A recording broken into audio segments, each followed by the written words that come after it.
Hey guys, I promised all of you a big episode on Parallax, which is kind of what this is. But before we get into that, there's something I need to tell all of you.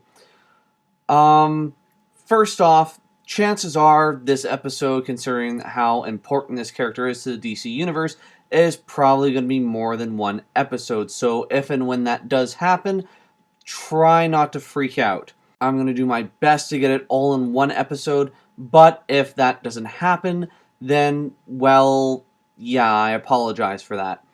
And also, there's no need for any of you to go down into the comment section or on our Facebook page and tell me that I've wasted about 20 to 30 seconds explaining this to you. So, let's get started. Parallax. The character was originally created by Ron Mars and artist Derry Banks for the Green Lantern issue number 48 of January 1994.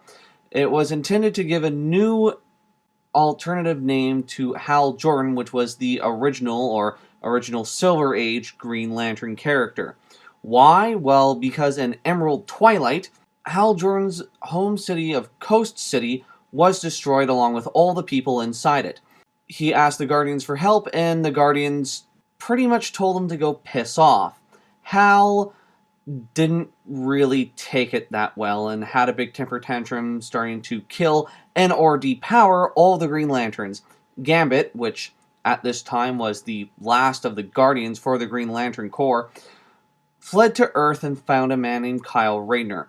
No, I'm not getting into Kyle Rayner's backstory. We'll have to do that another time. Anyways, needless to say, he gave Kyle Rayner the last known green power ring, and fans did not react to this.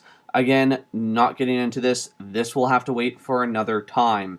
It would be more or less 10 years until Geoff Johns would rewrite the character Parallax, and this is what happened. So for the past 10 years or so, the Hal Jordan fans, which we're not going to get into because these people were crazy, were beckoning or pretty much bitching at DC for almost a decade to bring back Hal Jordan, absolve him of guilt, and to reinstate him as the one true original Green Lantern. Geoff Johns came up with a brilliant idea. Now, some of you may be familiar with the color spectrum, and that certain colors adhere to certain emotions, green being willpower and yellow being fear. These emotions, or colors, were also represented by several space god type being things. Green is represented by a space whale named Oa, while yellow is represented by an evil bug demon named Parallax. That's right, Hal Jordan didn't go crazy and start killing people. He was possessed by the yellow space bug of fear. And with that, the Lantern Corps race began.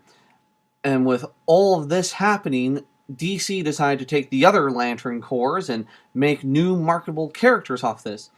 From this, we got the Red Lanterns of Rage, the Blue Lanterns of Hope, the Indigo Tribe, the Sapphire Lanterns, or Lanterns of Ridiculous Decolletage, and many, many more followed.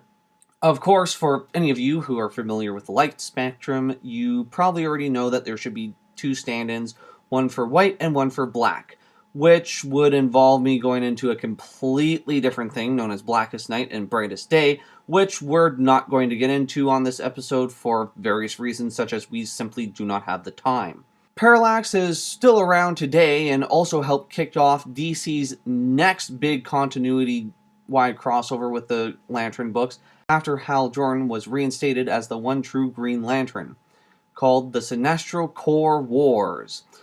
And yeah, I guess that pretty much details what Parallax is.